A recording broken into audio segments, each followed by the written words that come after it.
আমরা দেখতে পাচ্ছি বিভিন্ন রাজনৈতিক দলগুলো রাজপথ উত্তপ্ত করার চেষ্টা করছে।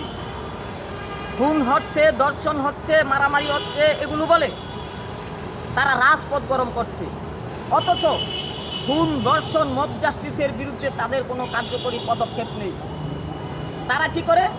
নিজেরাই মব জাস্টিস তৈরি করে, নিজেরাই সংঘাত সহিংসতার মধ্য দিয়ে সন্ত্রাস সৃষ্টি করে এবং সন্ত্রাসী করতে গিয়ে দর্শন, বিভিন্ন রকম খারাপ কাজে তারা লিপ্ত।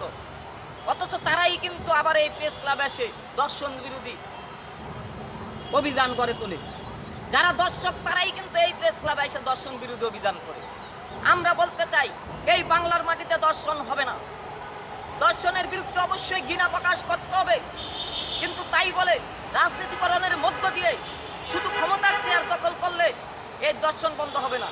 গ্রামে গঞ্জে, হাটে বাজারে, মসজিদে মসজিদে এই দর্শন বিরোধী খুতবা পাঠ করতে হবে, যাতে কোনো দর্শন না হয়, মানুষ সচেতন থাকে।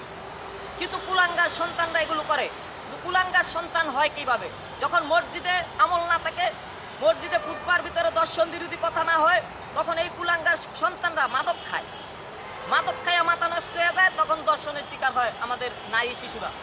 তাই বলি, শিশুদের রাজনীতিতে দূরে থাকবেন এবং দর্শনের বিরুদ্ধে কি করবেন? মন থেকে প্রতিবাদ করবেন, তবে মব জাস্টিস করা যাবে না। আরেকটা কথা, মসজিদে মসজিদে খুতবায় বলতে হবে যাতে দর্শন বিরোধী যাতে সচেতন হয়, আমাদের শিশুরা যাতে দর্শকে পরিণত না হয়। আমি যদি মসজিদে মসজিদে এই দর্শকের বিরুদ্ধে যদি খুতবায় পাঠ না করি, তবে কিন্তু দর্শন বন্ধ হবে না। কারণ রাজনীতিকরণ, বাংলাদেশের রাজনীতিবিদরা দর্শন বিরোধী অভিযান করে না। তারা খালি ক্ষমতার শেয়ার, রাজনীতির মাঠ গরম করতে আসে। আর ফাঁসি চাই বইলা আদালতে গিয়া দেখেন, এরাই কিন্তু দর্শকরাই কিন্তু আবার উল্টাই সেইখানে রাজনীতির মাঠে দর্শকরাই সেইখানে মিছিল করে। বুঝছেন? আসলে সঠিক দর্শন বিরোধী কোনো স্বাভাবিক মানুষ, জনগণ দর্শন বিরোধী কোনো অভিযান দেখতে পাচ্ছি না। দর্শন বিরোধী অভিযান কি? মসজিদে মসজিদে, গ্রামে গঞ্জে পাহারা দিতে হবে, আমার কোনো সন্তান যাতে দর্শকের হাতে না পড়ে, আমার সন্তানের নিরাপদে আছে কিনা। আজকে দেখলাম প্রেস ক্লাবে ছোটো ছোটো শিশু বাচ্চারে হয়তো স্কুল থেকে লয়েছে, স্কুল ড্রেস মহিলারা। আরে ভাই, আমার সন্তানের আমি স্কুল দিছি, স্কুলের ম্যাডামরা আইনা বিভিন্ন রাজনীতি করে। আর এই স্কুলে সে 12 বছরের বাচ্চা, সে কি বুঝে? তার খাওয়ার নাই, সকাল থেকে দাঁড়া করেছে 7 ঘন্টা ধরে। আরে ভাই, বাসায় যাবো, বাপ মা খেয়াল রাখবো। এই শিশু হারাই গেল কিনা, না মানব পাচার হইলো, না দর্শন হইলো, বাবা মা খবর রাখবো না? স্কুলে দিয়েছে এনতে লইয়া জায়গা মিছিলে। আরে বাবা, আমার সন্তান কি মিছিলে দেওয়ার জন্য আমি স্কুলে পাঠাইছি? আমার সন্তান নিরাপদে থাকার জন্য স্কুলে থাকবো, খেলার মাঠে থাকবো, বাসায় থাকবো, দর্শকের কাছ থেকে দূরে থাকবো। আমার সন্তানরা আমি খাওয়ামো, পড়ামো, টাকাটা স্কুলে মানুষ করবো। আমার সন্তানরা মিছিল করবো কেন? এইভাবে দর্শন হয়। দেখা যাচ্ছে একটা শিশুরে লইয়া যায় একদিকে, শিশু তো বুঝে না, নিয়ে দর্শন করে।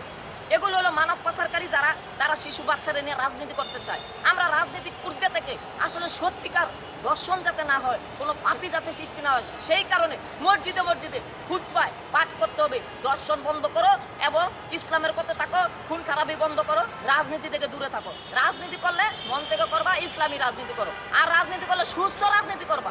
ওই রাজপথ গরমের রাজনীতি তো আমরা চাই না। রাজপথ গরম করে খুন হয়, দর্শন হয়, এগুলো আরো বাইরে যায়। এগুলো কমায় না, আরো বাড়ায় দিয়া তারপরে ক্ষমতায় যাইতে চায়। এই ক্ষমতা যাওয়ার রাজনীতি আর দর্শনের থেকে ঘৃণা করা এক জিনিস না। আর দর্শনকে প্রতিরোধ করা মানে একজনের একেবারে দর্শক বানা দিলাম এরকম না। দর্শক যাতে না হয় সেই জন্য সচেতন থাকা। ধন্যবাদ। আসসালামু আলাইকুম। আইনের বিচার করবে, তবে দর্শক যাতে তৈরি না হয় এই জন্য মসজিদে মসজিদে আমরা দর্শকের বিরুদ্ধে খুতবায় পাঠে যে দর্শন না হয়, এই কারণে সচেতন করা অতি জরুরি। ধন্যবাদ। আসসালামু আলাইকুম।